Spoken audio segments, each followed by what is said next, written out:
Milestone ট্র্যাজেডিতে নিহত শিক্ষার্থী রাঙামাটির উক্কাসাইন মারমার প্রতি শ্রদ্ধা জানিয়েছে বিমান বাহিনী।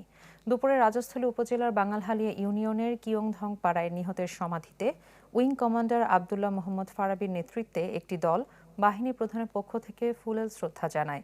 এ সময় উক্কাসাইন মারমার স্বজন এবং এলাকাবাসী উপস্থিত ছিলেন।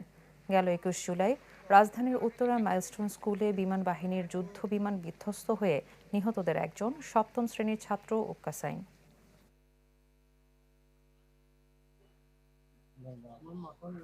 আসলে আমরা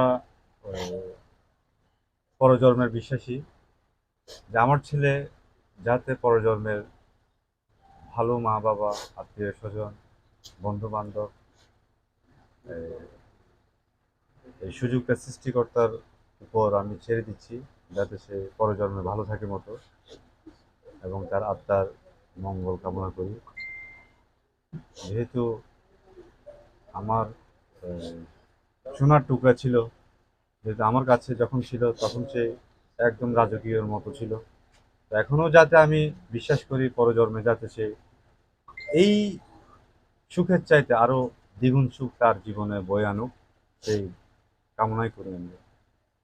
আসলে আমরা জানি যে গত ২১শে জুলাই উত্তরার মাইলস্টোন স্কুল এবং কলেজে যে মর্মান্তিক বিমান দুর্ঘটনা, এতে আমরা সবাই স্তম্ভিত এবং শোকাহত, মর্মাহত। এতে নিহতদের শোক সন্তপ্ত পরিবারের যে অপূরণীয় ক্ষতি হয়ে গিয়েছে সেটা আসলে বর্ণনা করার ভাষা আমাদের নেই। তারপরেও সম্মানিত বিমান বাহিনী প্রধানের পক্ষ থেকে আমরা বিমান বাহিনী চেষ্টা করছি এর মাঝে যতটুকু সম্ভব শহীদদের আত্মার প্রতি শ্রদ্ধা জানাতে, তাদের প্রতি আমাদের সম্মান জ্ঞাপন করতে। তাই বিমান বাহিনী ঘাঁটি জহুরুল হকের পক্ষ থেকে আমরা বিমান বাহিনীর এই টিম এসেছি আমাদের ছোট্ট উক্কোসাইন মারমা তার বিদেহী আত্মার প্রতি শ্রদ্ধা জ্ঞাপন করতে। আমরা জানি না এতে তাদের এই পরিবারের কতটুকু কষ্ট লাঘব হবে, বাট যদি কিছুটা হলে আমরা তাদেরকে মানসিক শক্তি যোগাতে পারি, সাথে থেকে কিছুটা তাদেরকে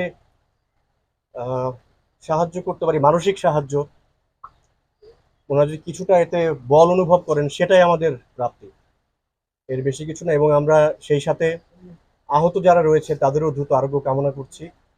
আমি সবার কাছে আহ্বান জানাবো, আপনারাও আমাদের যারা নিহত শহীদ তাদের বিদেহী আত্মার জন্য দোয়া করবেন এবং আহতদের দ্রুত আরোগ্য কামনা করবেন। আমি আরেকটা কথা বলতে চাই যে আমরা বাংলাদেশ বিমান বাহিনী সবসময় জনগণের সাথে ছিলাম, এখনো জনগণের সাথে আছি। আপনারা আমাদের উপর বিশ্বাস রাখুন, আমরা সবসময় আপনাদের সাথে আছি।